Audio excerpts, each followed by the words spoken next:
اہدنا الصراط المستقیم ہم تلاوت کر رہے ہیں، دعا مانگ رہے ہیں۔ کوئی تو وجہ ہے رسالت مآب علیہ السلام کے بارے میں قرآن کریم فرماتا ہے سورہ شورى کے آخر میں وَإِنَّكَ لَتَهْدِي إِلَىٰ صِرَاطٍ مُسْتَقِيمٍ، اے نبی آپ علیہ السلام جو سیدھے راستے کی طرف رہنمائی فرمانے والے، مگر جن کے ذریعے قرآن کریم ملا صلی اللہ علیہ وسلم، جن کے ذریعے دین کامل ملا صلی اللہ علیہ وسلم، وہ بھی دنیا سے جب تشریف لے گئے تو اپنی حیات طیبہ کی آخری نماز کی آخری رکعت میں انہوں نے بھی اہدنا الصراط المستقیم ہی تلاوت کیا ہوگا۔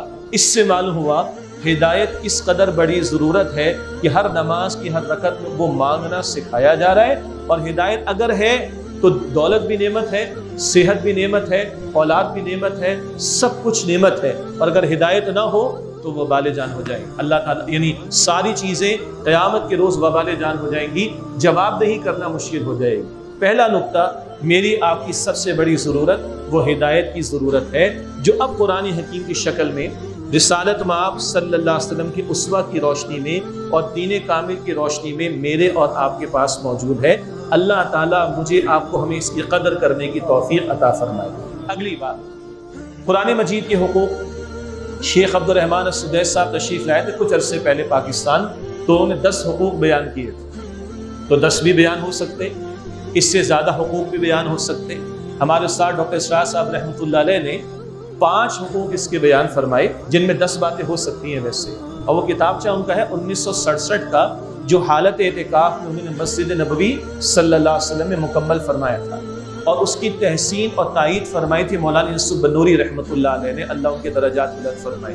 ہاں ڈاکٹر صاحب کہتے تھے ایک جملے کی انہوں نے اصلاح فرمائی تھی، اور یہ بزرگوں کی حکمت ہوتی، بڑا قیمتی جملہ تھا کہ وہ لوگ جو دنیا کے اعتبار سے تعلیم یافتہ ہوں اور قرآن حکیم کے لیے وقت نہ لگائیں، یا قرآن حکیم کی تلاوت تو کرتے ہوں مگر سمجھنے کی کوشش نہ کریں، مگر ہیں دنیاوی طور پر پڑھے لکھے، تو کل اللہ کے ہاں کیا جواب دیں گے کہ نقصان کا معاملہ نہ ہو جائے۔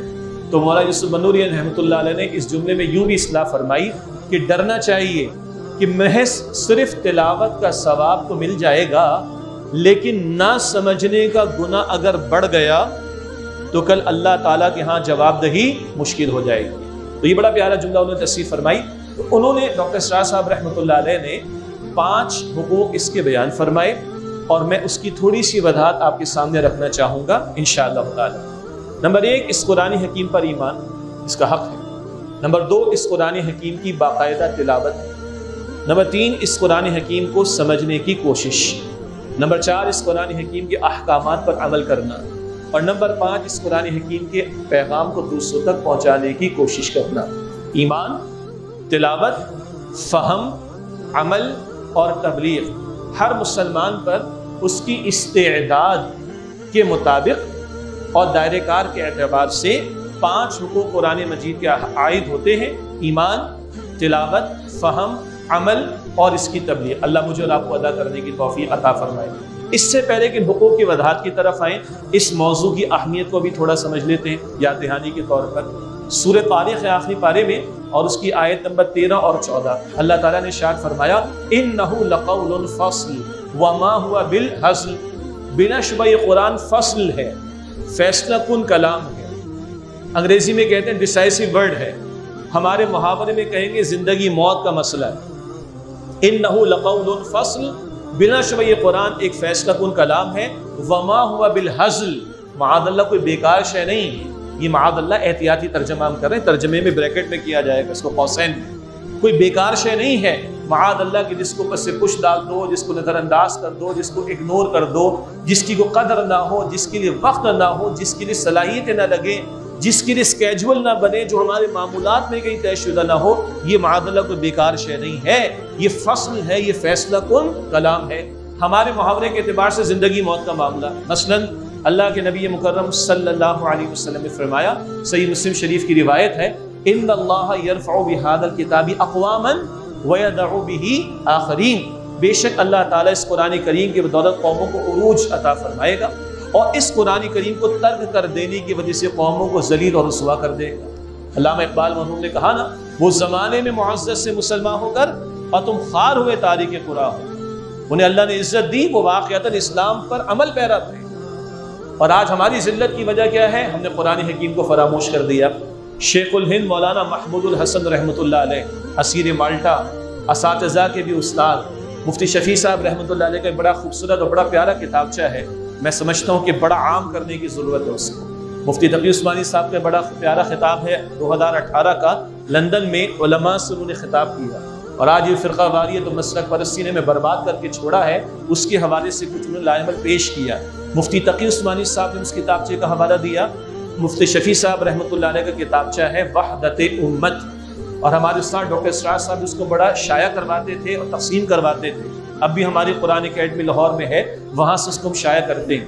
مفتی شفیع صاحب رحمۃ اللہ علیہ نے لکھا اس میں کہ شیخ الہند مولانا محمود الحسن رحمۃ اللہ علیہ نے 80 برس کے جب ہو گئے، مالٹا کی قید بھی کالے پانی کی کاٹ کر آ گئے، تو کہتے ہیں اساتذہ اور شاگردوں کے سامنے، وہ اساتذہ تو ان کے شاگرد تھے، کہا 2 باتیں بیان کی، کہا جہاں تک میں نے قید تنہائی میں غور و فکر کیا، امت کے زوال کے 2 بنیادی اسباب ہیں۔ ایک سبب امت کا قرآن کریم کو چھوڑ دینا، اور دوسرا سبب مسلمانوں کے آپس کے اختلافات کا معاملہ۔ تو فرماتے ہیں 80 برس کی عمر میں استاد الاساتذہ کی زندگی بھر کے غور و فکر کا نتیجہ کیا ہے؟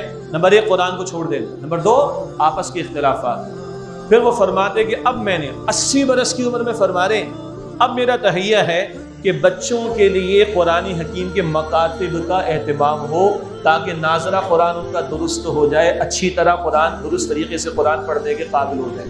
نمبر 2 بڑا قیمتی جملہ ہے، بڑوں کے لیے انورٹڈ کاما عوامی دروس قرآن کا اہتمام ہو، عوام کو قرآن سنایا جائے اس کے فہم کے ساتھ، قرآن حکیم کے معانی سے ان کو آگاہ کرنے کی کوشش کی جائے۔ یہ تو مفتی شفیع صاحب رحمۃ اللہ علیہ نقل کیا شیخ الہند مولانا محمود الحسن رحمۃ اللہ علیہ کا تذکرہ۔ اس کے بعد مفتی شفیع صاحب رحمۃ اللہ علیہ نے فرمایا اصل بات ایک ہے، حضرت نے 2 باتیں بیان فرمائی، ذرا کھول کر، اصل بات ایک ہے، وہ ایک بات کیا ہے؟ اگر واقعتاً قرآن حکیم کو تھاما ہوتا تو آج امت کا یہ افتراق کا عالم نہ ہوتا، آج یہ اختلافات کا عالم نہ ہوتا، آج یہ فرقہ واریت کا معاملہ نہ ہوتا۔ اللہ ہمارے حال پر رحم فرمائے۔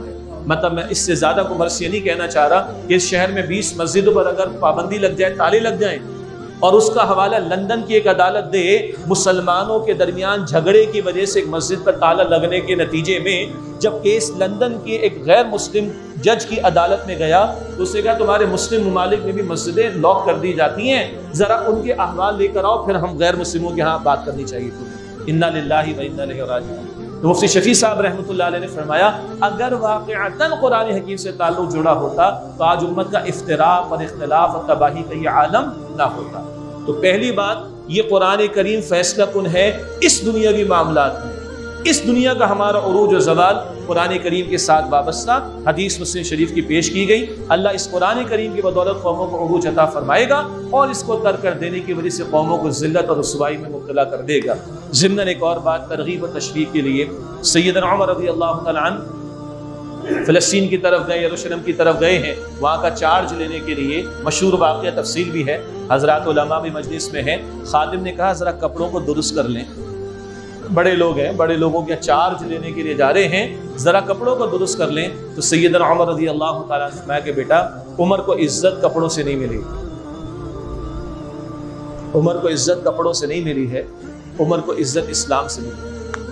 آج لوگ کپڑوں کے اندر اور اپنے گیٹ اپ کے اندر اور اپنے آؤٹ لک کے اندر اور اپنی عمارتوں کے اندر اور اپنی دولت کے اندر اور اپنی جاؤ حشمت میں اور اپنے پروٹوکول میں عزت تلاش کرنا چاہتے ہیں، جس کے قدموں میں آدھی دنیا کی سلطنت دنیا اللہ تعالیٰ نے ڈالی، آدھی سلطنت دنیا کی جس شخص کے قدموں میں اللہ تعالیٰ نے ڈالی وہ عمر فرما رہے رضی اللہ عنہ، عمر کو عزت کپڑوں سے نہیں ملی ہے، عمر کو عزت اسلام سے ملی ہے۔ بہرحال یہ تو ہے دنیا، بہرحال عارضی ہے، فنا ہو جانے والی، ختم ہو جانے والی۔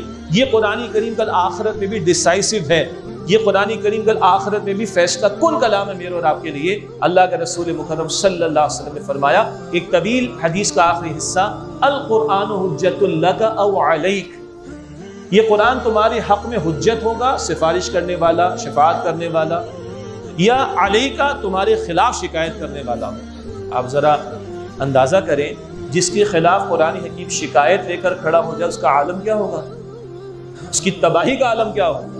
اور آپ اور ہم یہ بھی جانتے کہ ایک شکایت اللہ کے رسول بھی کریں گے قیامت کے دن، سورہ فرقان آیت نمبر 30 میں ہے وقال الرسول یا رب ان قوم اتخذوا هذا القرآن مہجورا، اور رسول اللہ علیہ السلام نے شکایت کی. یہ ایک ترجمہ ہے بالکل ٹھیک، اور کئی مفسرین نے ترجمانی مستقبل کے اعتبار سے بھی کی، تشریح بھی کی ہے. وقال الرسول یا رب ان قوم اتخذوا هذا القرآن مہجورا، اور رسول اللہ علیہ السلام شکایت کرتے ہوئے عرض کریں گے میرے رب میری اس قوم نے قرآن پہ بیکاش ہے سمجھ کے ترک کر دیا تھا. مہجور اسے بھی کہتے جس کی ویلیو نہ ہو، جس کی قدر نہ ہو. اللہ حفاظت فرمائے. حضور کی شکایت ان لوگوں کے خلاف جو قرآن حکیم کو ترک کر دیں، پس سے پوچھ ڈال دیں. قرآن بھی شکایت کرے گا یا سفارش کرے گا. تو یہ فیصلہ کن ہے قیامت کے دن بھی القرآن حجت لک وعلیک، یہ قرآن تمہارے حق میں حجت ہوگا، تمہارے خلاف حجت ہوگا، تمہارے لیے سفارش کرے گا، تمہارے خلاف شکایت کرے گا. اللہ تعالیٰ اس قرآن کریم سے ایسا تعلق مجھے آپ کو ہمیں عطا فرمائے کہ کل ہمارے شفاعت کرنے والا ہو، شکایت کرنے والا نہ ہو. یہ موضوع کی اہمیت، یہ فیصلہ کن کلام ہے. یہ کوئی ایسی شے نہیں کہ جو بیکار و معاذ اللہ کے جس کو نظر انداز کر دو. یہ زندگی موت کا معاملہ، اس امت کا عروج قرآن کریم کے ساتھ وابستہ. اگر آج امت ذلت اور رسوائی کے دور سے گزر رہی ہے تو واضح بات ہے کہ قرآن کریم کو ہم نے چھوڑ رکھا ہے، اس کے ساتھ تعلق مضبوط نہیں. اور کل قیامت کے دن بھی یہ فیصلہ کن ہوگا، یا ہمارے حق میں سفارش کرے گا یا ہمارے خلاف شکایت کر رہا ہوگا. اب آئیے وہ جو 5 حقوق ہیں کہ ان کو اگر ادا کرنے کا اہتمام ہو تو اس قرآن کریم سے نہ صرف یہ کہ تعلق مضبوط ہوگا، ہماری زندگی میں بھی ایمان کی بہاریں ہوں گی، ہمارے گھرانوں میں بھی اعمال نیک ان کی فصل ہوگی، ہمارے معاشروں میں بھی اللہ تعالیٰ کی رحمت متوجہ ہوگی. اللہ تعالیٰ ہمیں اس کی توفیق عطا فرمائے. اب آئیے ایک ایک کر کے ان 5 حقوق پر بیان کر لیں، کلام کر لیں کہ جو ہر مسلمان پر اس کی استعداد اور دائرہ کار کے اعتبار سے، دائرہ کار کا لفظ اس لیے استعمال کر رہا ہوں کہ اللہ کے دین نے مردوں کے لیے بھی رہنمائی دی اور عورتوں کے لیے بھی رہنمائی دی. مردوں کے سے بھی دین کے تقاضے ہیں، عورتوں سے بھی دین کے تقاضے، مگر اس میں فرق کیا گیا. اسی طرح بعض احکامات ایسے ہیں جو صاحب ثروت لوگوں سے متعلق ہوں گے، صاحب استطاعت لوگوں سے متعلق ہوں گے، جو مالی وسعت نہیں رکھتے ان سے متعلق نہیں ہوں گے. اسی طرح بعض کا علم زیادہ ہوگا تو ذمہ داری بھی زیادہ ہوگی، گو کہ اجر بھی زیادہ ہوگا. بعض کا علم کم ہوگا تو نسبتاً ذمہ داری بھی کم ہوگی، دوسرے کے مقابلے میں شاید اجر کم ہو جائے گا. اس لیے میں نے عرض کرنا چاہا کہ ہماری استعداد، ہمارے علم اور ہمارے دائرہ کار کے اعتبار سے ہر مسلمان پر ذمہ داری ہے ان حقوق کو ادا کرنے کی. نمبر 1 ایمان، نمبر 2 اس کی باقاعدہ تلاوت، نمبر 3 اس کا فہم، نمبر 4 اس پر عمل، اور نمبر 5 اس کے پیغام کو دوسروں تک پہنچانا. پہلا قرآن حکیم کا کہ اس پر ایمان لایا جائے. الحمدللہ ہم سب مسلمان ہیں، اور کسی کو سمجھانا بھی اور کہیں کہ بھی قرآن پر ایمان لاؤ تو کہے گا کیا میں مسلمان نہیں ہوں؟ کیا میں قرآن کو نہیں مانتا؟ تمہیں کوئی شک ہے اس بارے میں؟ تو آگے سمجھایا جائے گا بھائی ایک ماننا ہے زبان کا اور ایک ماننا ہے دل کا. بچپن سے پڑھتے آئے ایمان مجمل، ایک ہے اقرار باللسان، ایک ہے تصدیق بالقلب، دونوں ضروری ہیں. اور دلچسپ بات ہے، اور پہلی مرتبہ جو بھائی ترجمہ سنتا ہے، جو ساتھی ترجمہ سنتا ہے پریشان بھی ہوتا ہے، سورہ نساء آیت نمبر 136 کے ابتدائی الفاظ کا ترجمہ، یا ایھا الذین آمنوا آمنوا باللہ ورسولہ. سورہ نساء آیت نمبر 136، اے ایمان والو ایمان لاؤ اللہ پر اور اس کے رسول علیہ السلام پر، والکتاب الذی نزل علی رسولہ، اور اس کتاب پر جو اللہ نے اپنے رسول مکرم صلی اللہ علیہ وآلہ وسلم پر نازل فرمائی. ہے نا جی مقام؟ اے ایمان والو اللہ پر ایمان لاؤ، اے ایمان والو رسول اللہ علیہ السلام پر ایمان لاؤ، اے ایمان والو اللہ کی کتاب پر ایمان لاؤ. کیا مطلب؟ محض زبان کا اقرار نہیں، دل کی تصدیق بھی ضروری ہے. اور سچی بات ہے جس شے کی قدر دل میں ہوتی ہے عمل اس کا ثبوت پیش کرتا ہے. ذرا رات کے وقت برابر میں رکھا ہوا اسمارٹ فون تکیے کے غلاف میں چلا جائے یا بستر کے نیچے چلا جائے اور آدمی کی آنکھ کھل جائے اور تلاش کرے تو کس قدر پریشان ہوتا ہے. بعض لوگوں نے اس کیفیت کی بھی ایک چھوٹی چھوٹی کلپ بنا کر سمجھانے کی کوشش کی ہے. کتنا آدمی پریشان ہوتا ہے اگر اسمارٹ فون گم جائے نا، تکیے کے غلاف میں چلا گیا، آدھے گھنٹے کے بعد ملا، بستر کے اندر چادر کے اندر کہیں چلا گیا، 15 منٹ کے بعد ملا، بڑا پریشان ہوتا ہے. تو ایمان اگر جا رہا ہے ہاتھ سے تو پریشانی ہوتی ہے لوگوں کو، کوئی پریشانی. کلمہ کفر بھی زبانوں پر آ جاتا ہے، اللہ معاف کرے، اللہ کی شریعت کے احکامات کا مذاق بھی لوگ اڑا دیتے ہیں، نبی علیہ السلام کی سنتوں کو بھی مذاق اڑا دیتے ہیں، ان کو کوئی تکلیف پریشانی. وہ بھائی ایمان چلا جاتا ہے، وہ مفتی صاحب بتائیں گے کہ مفتی صاحب یہ جملہ کوئی کہہ دے، یہ کلمہ کوئی زبان سے نکال دے تو اس کا کیا انجام ہوگا، تو بتائیں گے بھائی تجدید ایمان کرے. تو فکر احساس ہوگا نا کہ کچھ چلا گیا تو آدمی آگے سے سوال کرے گا نا. تو بات یہ ہے کہ کیا واقعتاً اس قرآن حکیم پر دلوں میں ایمان ہے؟ ایک وقت تھا ہمارے بڑے سناتے تھے کہ صبح ناشتہ نہیں ملتا تھا جب تک کہ ہر گھر میں قرآن پاک کی تلاوت نہیں ہو جاتی تھی. مرد مسجد کی طرف جاتے تھے، جب واپس سارے ہوتے تھے تو گھروں سے تلاوت کی آواز آ رہی ہوتی تھی. بچے کارٹون دیکھ کر دن کا آغاز نہیں کرتے تھے، بچے قرآن کریم کی تلاوت کر کے دن کا آغاز کرتے تھے. آج تم ترستے ہیں نا ان مناظر کو، آیا نا ترستے ہیں. ذرا انگریزی کمزور ہو جائے تو کس قدر ماں باپ پریشان ہیں، مگر اللہ کے کلام کی تلاوت کرنی ہی نہ آتی تو کس قدر پریشانی ہے. انگریزی نہیں سیکھے تو بالکل ہی ماٹھا ہے، بالکل ہی پاگل ہے، بالکل ہی بیکار ہے، بالکل ہی ناکام ہے. سبحان اللہ. اور قرآن نہ سیکھا ہو تو ایڈی ہوم میں گیا، بچوں کے پاس کبھی کبھی جانا ہوتا ہے، جانا بھی چاہیے، ہم تو کوئی پروگرامز وغیرہ کے لیے جاتے، لیکن ویسے بھی حضور نے فرمایا اپنے سے نیچے والوں کو دیکھو تو اللہ کی نعمتوں کی قدر ہوگی صلی اللہ علیہ وسلم. ایڈی ہوم کے بچوں نے مجھے کہا انکل وہ ان نام کسی کا نہیں لوں گا، ان کو ہمارے پاس بھیج دیں، سورہ اخلاص کیا ہم پورا اما پارا پڑھا دیں گے. یہ ان کون ہے آپ بھی جانتے، میں بھی جانتا ہوں. یہ آج ہمارا قومی سطح کا سانحہ ہے. بہرحال پہلا تقاضا قرآن کریم کا اس پر دل سے ایمان، اور اللہ کی قسم اس سارے حقوق کی ادائیگی بعد میں ہے جب تک کہ ایمان دل کے اندر نہ ہو.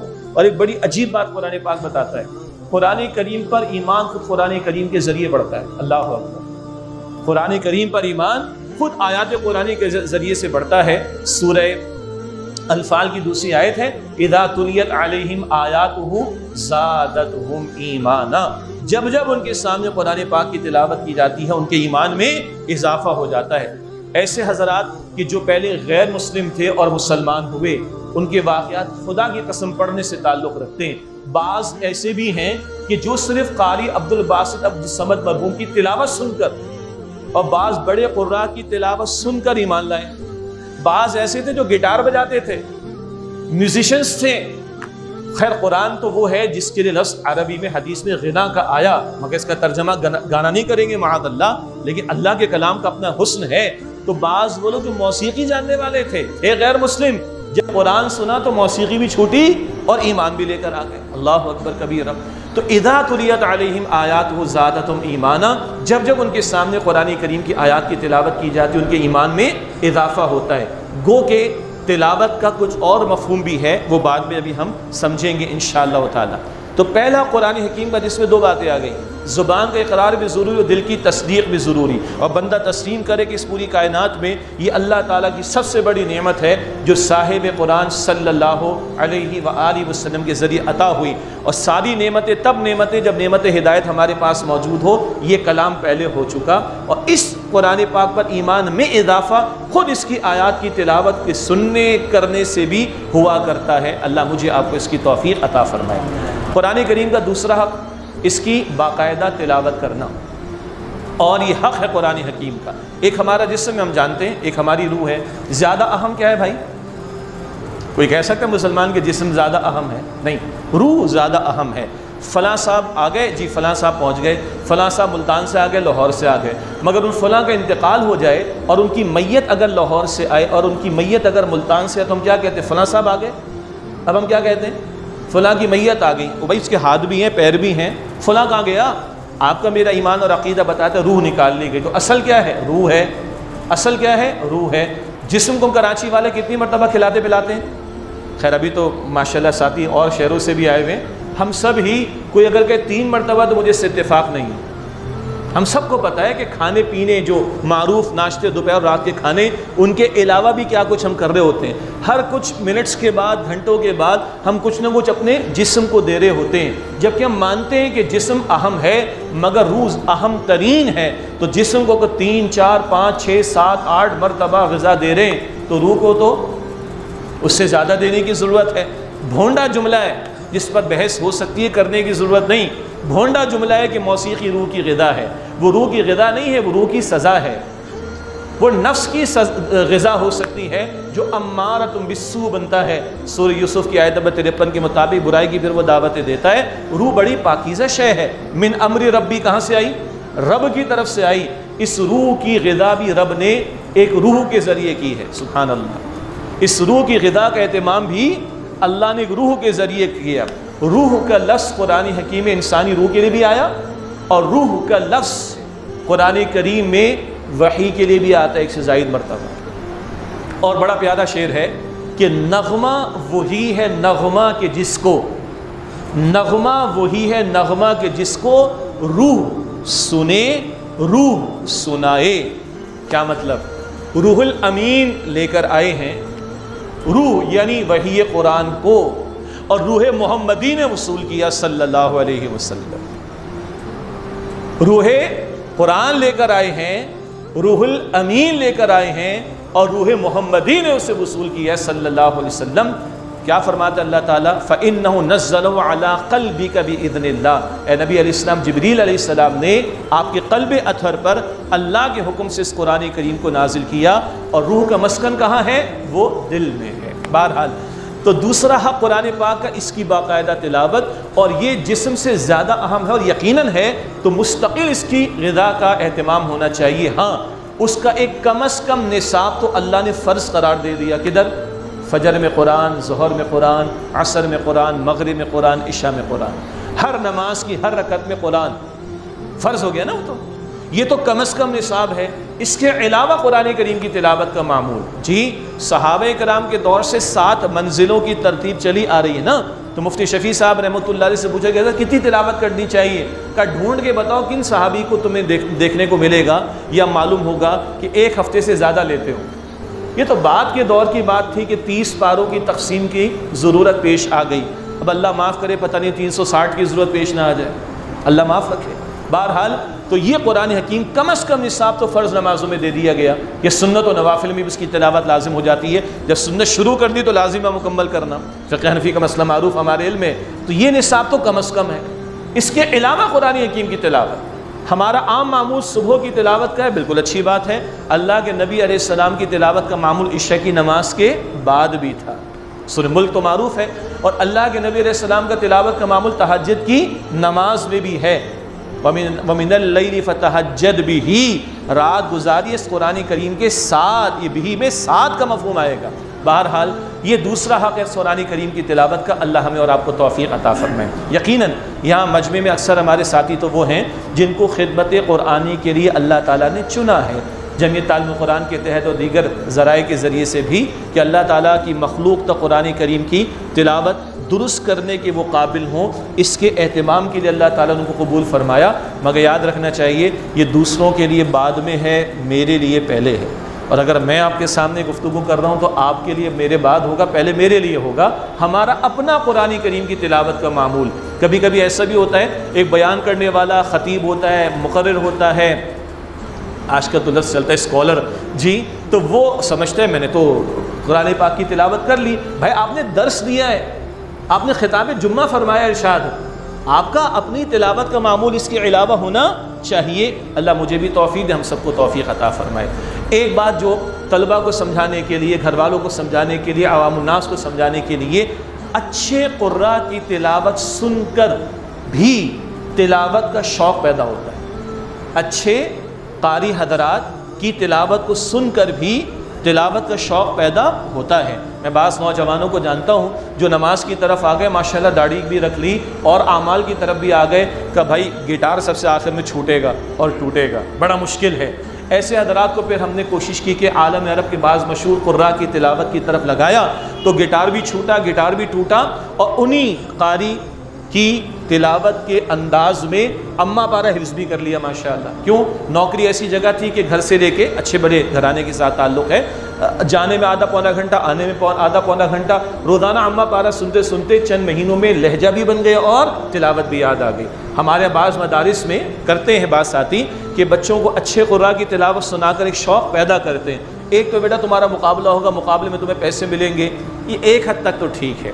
بیٹا ایک دن اللہ کے سامنے پیش ہوں گے، اللہ تعالیٰ خوش ہوگا، اور اللہ فرمائے گا قرآن پڑھتا جا، اور تیرا آخری درجہ کیا ہوگا؟ جو آخری آیت قرآن پاک کی تلاوت کرے گا۔ یہ شوق زیادہ دلانے کی ضرورت ہے، البتہ کرنے کی بات کہ اگر ہم توجہ دلائیں اس بات پر کہ اچھے قاری حضرات کی تلاوت کو سننے کا اہتمام کرائیں، طلبہ کو بھی، گھر والوں کو بھی، دوست احباب کو بھی، تو اس سے بھی ایک شوق انشاءاللہ تعالیٰ تلاوت کا پیدا ہوگا۔ باقی اجر تو بہت ہے، ایک ایک حرف کی تلاوت پر 10 نیکیاں عطا ہوتی ہیں، اور بغیر سمجھے بھی تلاوت کرے، ہم قائل ہیں بغیر سمجھے بھی کوئی تلاوت کرے تو 10 نیکیاں عطا ہوتی ہیں۔ کیوں؟ حدیث جامع ترمذی شریف میں الف ایک حرف ہے، لام ایک حرف ہے، اور میم ایک حرف ہے۔ الف لام میم، یہ 30 نیکیاں ہوں گی۔ ایک چٹکلا سمجھ لیں سمجھانے کے لیے، ایک نوجوان کسی بزرگ کے پاس پہنچا، کہا یہ آپ لوگ کیا وظیفے پڑھنے کو بتا دو، یہ آیت پڑھ لو، وہ آیت پڑھ لو، کیا ہوتا ہے اس سے؟ سمجھنے کو جاتا نہیں، ہوتا کیا ہے اس سے؟ تو جب یہ اس نے انداز اختیار کیا تو کبھی کبھی ذرا اس انداز سے ہی معذرت جواب دینے کی ضرورت اس لیے پیش آتی کہ وہ کام کر جاتا ہے۔ تو کئی الفاظ ہی تو ہوتے ہیں، کیا آپ لوگ پڑھنے کو دیتے ہو، یہ پڑھنا سمجھ میں کو جاتا نہیں، الفاظ ہی تو ہوتے ہیں۔ تو انہوں نے کچھ مغلظات اردو میں لکھی۔ مغلظات سمجھتے ہیں آپ لوگ؟ بڑا تہذیبی لفظ ہے، مہذب لفظ ہے گالیوں کے لیے۔ 2-4 جملے لکھ کر دیے کہ بیٹا پڑھ لو۔ اب جو اس نے پڑھا تو اس کا پورا چہرہ سرخ ہو گیا، اور کیا لکھا آپ نے، کیا لکھا آپ نے؟ اب بیٹا الفاظ ہیں، الفاظ پڑھو، کیا لکھا آپ نے؟ بیٹا الفاظ ہیں۔ اب وہ شرم، اب رک جاؤ بیٹا، میں تمہیں عرض کرتا ہوں بات کیا ہے۔ انسان کے لکھے ہوئے برے الفاظ کا یہ اثر ہوا کہ تو لال پیلا ہو گیا، تو کیا رحمان کے الفاظ کا کوئی اثر نہیں ہو؟ اب یہ ہر جگہ کام نہیں آئے گا، یہ ضرورت نہیں ہوگی، لیکن کہیں کام آ جائے گا آپ کو۔ مجھے بھی کام آتا ہے کبھی کبھی، خاص طور پر ماشاءاللہ میری بھی 3 بیٹیاں حافظہ ہیں، ایک بیٹا حافظ ہے، پھر ایک بیٹا اور ایک بیٹی اور کر رہے ہیں، اور 7ویں کو بھی ہم نے قاعدے پہ گھر میں لگا رکھا ہے۔ تو کبھی کبھی ہمیں بھی سننا پڑتی ہے، اسی معاشرے کا حصہ ہیں، حفاظ بچے اور بچیوں کے ماں باپ کو بھی سننا پڑتی ہے کبھی کبھی، معذرت کے ساتھ، کیا طوطوں کی طرح رٹا لگوا تو آگے جملہ یاد۔ تو کبھی ایسی جگہ یہ چٹکلا کام آ جائے گا انشاءاللہ تعالیٰ۔ پھر بھی لوگ نہ سمجھے نہ مانے تو منوانے کی ذمہ داری پیغمبروں پر نہیں تھی، ہماری کہاں سے ہوگی؟ فذکر انما انت مذکر لست علیہم بمسیطر۔ بہرحال اس کا اجر و ثواب بھی ہمارے سامنے آیا، اللہ تعالی ہمیں توفیق دے ہمارے معمولات میں قرآن کریم کی باقاعدہ تلاوت شامل ہو۔ شوق دلانے کا بھی ایک ذکر آ گیا، اور اجر و ثواب کا بیان بھی آ گیا، اور ضرورت اس قدر ہی ہماری روح کی غذا ہے۔ تیسرا قرآن حکیم کا وہ ہے قرآن حکیم کا فہم، یعنی اس کو سمجھنے کی کوشش کرنا۔ البتہ لفظ تلاوت بڑا دلچسپ ہے، عام طور پر اس کا ہم ترجمہ کر دیں جو کہ بالکل ٹھیک ہے، پڑھنا بالکل صحیح ہے۔ البتہ قرآن حکیم سے یہ بھی معلوم ہوتا ہے کہ تلاوت کا مطلب ہے پیچھے پیچھے آنا۔ سورۃ الشمس ہمیں اکثر کو یاد ہے، والشمس وضحاها والقمر اذا تلاها، قسم سورج کی اس کی روشنی کی، والقمر اذا تلاها، اور چاند کی جبکہ وہ تلاها، یہ تلا کا لفظ تلاوت سے ہے، اور چاند کی قسم جبکہ وہ اس کے پیچھے پیچھے آئے۔ اس میں بھی تفصیل ہے، اس میں ہم نہیں جا رہے۔ تو قرآن پاک میں تلاوت کا لفظ پیچھے پیچھے آنے کے مفہوم میں بھی استعمال ہوا۔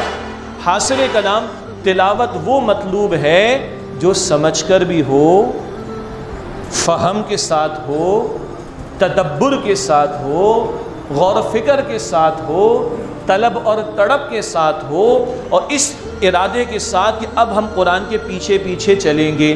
تکمیل قرآن کریم کے موقع پر دعائیں مانگتے ہیں نا، وَجْعَلْهُ لَنَا إِمَامًا وَنُورًا وَهُدًى وَرَحْمَةً، اللہ اس قرآن کریم کو ہمارا کیا بنا دے؟ امام اور نور، ہدایت اور رحمت۔ امام آگے ہم پیچھے نا، امام کہتے اللہ اکبر ہم رکوع میں چلے گئے، امام کہتے سمیع اللہ لمن حمیدہ ہم رکوع سے کھڑے ہو گئے، امام کہتے اللہ اکبر ہم سجدے میں چلے گئے، امام جو کہتے وہی کرتے ہیں نا۔ تو قرآن کریم کا تیسرا حق ہے بھائی قرآن جو کہے وہ کرو۔ تو یہ کروں گا تب جب پتہ ہوگا کہ قرآن کریم میں کیا کہا جا رہا ہے۔ اس حوالے سے ایک تو احتیاطی پہلو ہے جو ہمارے علماء بیان فرماتے جو بالکل ٹھیک ہے۔ ہر غیرہ اپنے آپ کو سمجھے کہ جناب میں قرآن کا ترجمہ بھی کر لوں، تشریح بھی کر لوں، تفسیر بھی کر لوں، اس میں سے علم و حکمت کے موتی بھی نکال لوں، جو چاہوں رائے قائم کر لوں، اس راستے سے تو ہم اتفاق قطعاً نہیں۔ البتہ ایک اگر فرق کر لیں تو بہت سے سوالات کا جواب آسانی سے مل جاتا ہے۔ قرآن حکیم کے فہم کے بھی 2 پہلو ہیں، ویسے تو بہت سارے اور بھی ہو سکتے ہیں، بنیادی طور پر 2 پہلو ہیں، ایک ہے تذکر کا معاملہ، ایک ہے تدبر کا معاملہ۔ دونوں باتوں کو ایک آیت کریمہ میں جمع کیا گیا۔ سورہ صاد کی آیت نمبر 29 ہے، کتاب انزلناہ الیک مبارک لیدبروا آیاتہ ولیتذکر اولو الالباب، اے نبی صلی اللہ علیہ وآلہ وسلم، ہم نے آپ کی طرف ایک برکت والی کتاب نازل کی ہے تاکہ لوگ اس کی آیات میں غور و فکر کریں، تدبر کریں، ولیتذکر اولو الالباب، اور عقل مند لوگ اس سے نصیحت حاصل کریں۔ تذکر کیا ہے؟ قرآن پاک پر سرسری سے غور و فکر۔ اس کا آغاز کس بات سے ہو سکتا ہے؟ قرآن کریم کے محافل میں بندہ بیٹھے، مستند اہل علم کے ترجمے اور تشریح سے استفادہ کرے۔ بھائی سچی بات بتائیے، اہل علم نے، ہمارے علماء نے قرآن کریم کا اردو میں ترجمہ کس کے لیے کیا؟ علماء کے لیے تو نہیں کیا۔ وہ تو صرف پڑھ رہے ہیں، نحو پڑھ رہے ہیں، عربی زبان سیکھ رہے ہیں، وہ تو تفسیر کبیر بھی پڑھیں گے اور تفسیر بیضاوی بھی پڑھیں گے اور تفسیر ابن عباس کا بھی مطالعہ کریں گے، وہ تو عربی میں پڑھ رہے ہیں۔ عوام مجھ جیسے عام لوگوں کے لیے کیا نا، تو ترجمہ اس لیے کیا گیا، تشریح اس لیے کی گئی کہ عام آدمی کو بنیادی فہم قرآن کریم کا مل جائے۔ جہاں فقہی مسائل ہیں وہ علماء سے رجوع کرے، جہاں کوئی بات سمجھ میں نہ آئے وہ علماء کی طرف رجوع کرے۔ یہ ہے عام آدمی کے لیے میدان۔ قرآن کریم کہتا ہے کل نفس ذائقۃ الموت، ہر نفس کو موت کا مزہ چکھنا ہے۔ مشکل بات ہے؟ قرآن کریم کہتا ہے 5 مرتبہ وبالوالدین احسانا، ماں باپ کے ساتھ اس سے سلوک کرو۔ قرآن کریم کہتا ہے کہ یوم یفر المرء من اخیہ و امہ و ابی و صاحبتی و بنی لکل امرئ منہم یومئذ شأن یغنی، قیامت کے دنوں کو انسان دور بھاگے گا اپنے بھائی سے، اپنی ماں اور اپنے باپ سے اور اپنی بیوی اور اپنی اولاد سے، ہر ایک کو ایک فکر لاحق ہو جائے گی جو باقی ساری فکروں سے اس کو آزاد کر دے گی۔ یہ قرآن کریم کی سادہ مضامین۔ کتنے ہی غیر مسلم ہیں جو قرآن کریم کا ترجمہ پڑھ کر اسلام قبول کر رہے ہیں، ان کا اسلام مانا جاتا ہے کہ نہیں مانا جاتا؟ یا رد کر دیتے ہم؟ سوال ہی پیدا نہیں ہوتا۔ تو ایک قرآن پاک کا سادہ مفہوم ہے، وہ مجالس قرآن کے ذریعے، اہل علم کے بیانات کے ذریعے، ترجمہ و تشریح کے ذریعے جو اہل علم علماء کے لیے مرتب کی، وہاں سے بندہ شروع کرے۔ اللہ ہمت دے، توفیق دے، قرآن پاک کی اس زبان کو بھی سیکھنے کی کوشش کرے اور آگے بڑھنے کی کوشش کرے۔ ایک ہے تدبر کا پہلو۔ وہ تدبر کیا ہے؟ قرآن کریم کے اندر گہرا غور و فکر کرنا، گہرائی میں اترنے کی کوشش کرنا۔ تو حدیث مبارک ہے لا تنقضی عجائبہ، اس قرآن کریم کے عجائبات، علم و حکمت کے پہلو کبھی بھی قیامت تک ختم نہیں ہوں گے۔ کوئی کہہ نہیں سکتا کہ میں نے فلاں صورت کو سمجھنے کا حق ادا کر دیا، اس کی علم و حکمت کے موتی قیامت تک سامنے آتے رہیں گے۔ پھر فقہی مسائل ہیں، شرعی مسائل ہیں، ان کا استنباط کرنا یہ علماء کا کام ہے، وہ زندگیاں لگاتے ہیں اس کام کے اوپر، انہی کا حق ہے۔ نئے مسائل پیش آئیں گے، قیامت تک یہ دین چلے گا، تو نئے مسائل کے لیے اجتہادی بصیرت کی ضرورت ہے۔ اجتہادی بصیرت رکھنے والے قرآن حکیم پر غور و فکر کر کے سنت رسول علیہ السلام کی رہنمائی کے نتیجے میں مسئلہ بتا دیں گے۔ یہ خاص اہل علم کا کام ہے۔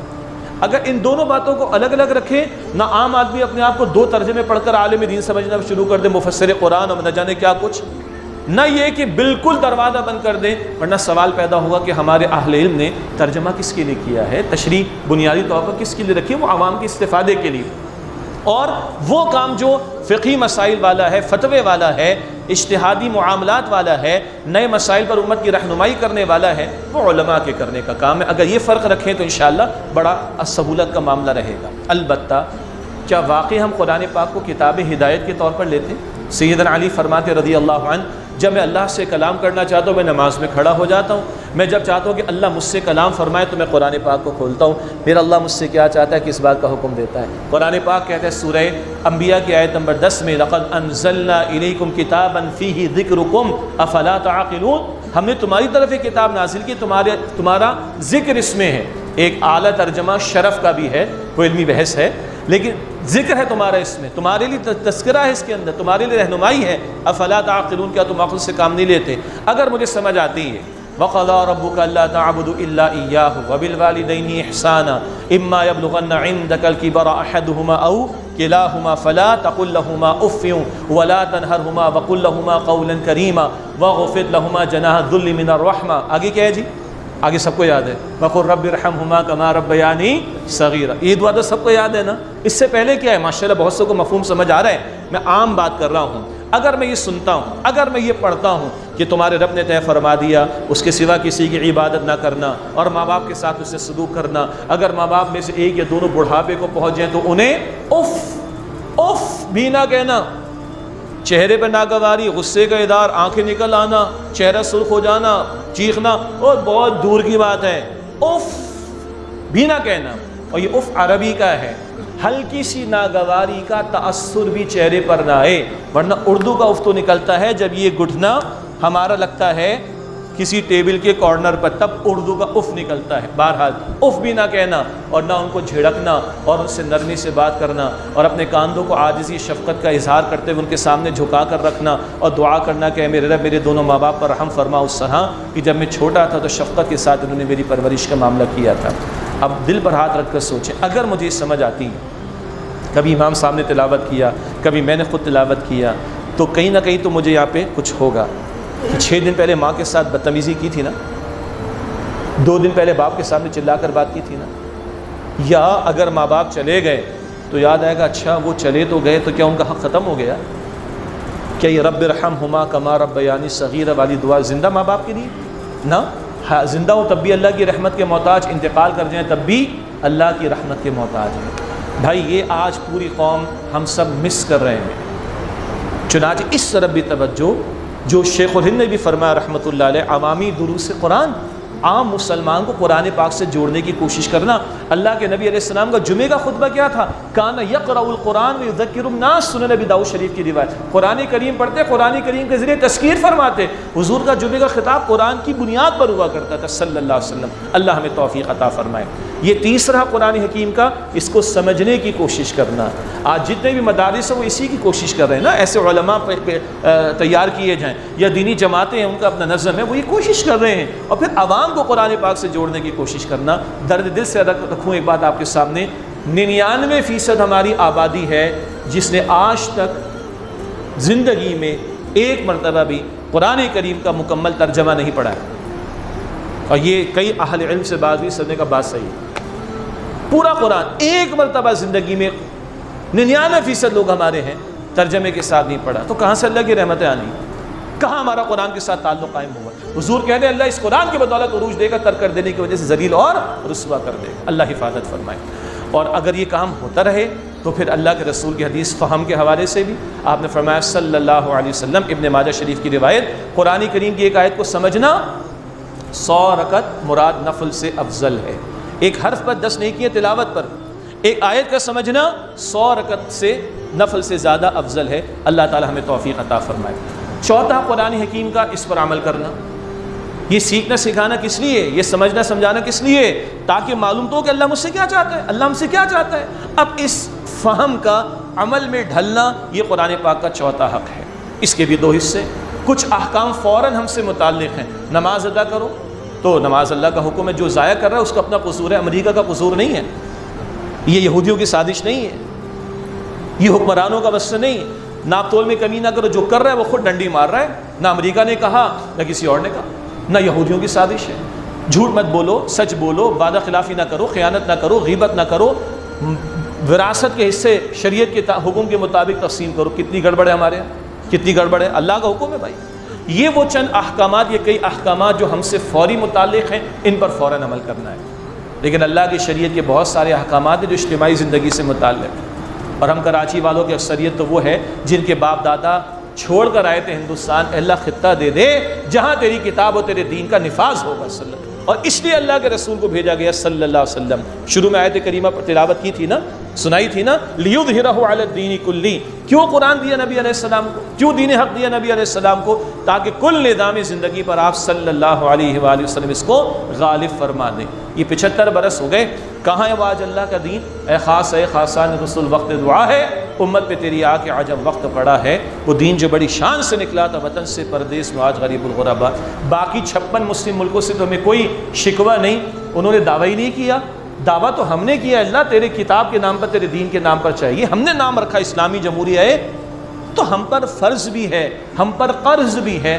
اب ان احکام کے نفاذ کے لیے عملاً جد و جہد، یہ بھی ہماری ذمہ داریوں میں شامل ہے۔ کتنے حقوق ہو گئے جی؟ 4 ہو گئے، اس کا بھی اجر سمجھ لیں۔ حضور نے فرمایا صلی اللہ علیہ وسلم، بڑی پیاری حدیث کا آخری حصہ، بڑے پیارے کلمات ہیں، بڑے پیارے جملے ہیں، من عامل بہ اجر، جس نے اس قرآن کریم پر عمل کیا اس کا اجر محفوظ کر دیا گیا۔ آخری حق قرآن حکیم کا، اس کی تبلیغ کرنا۔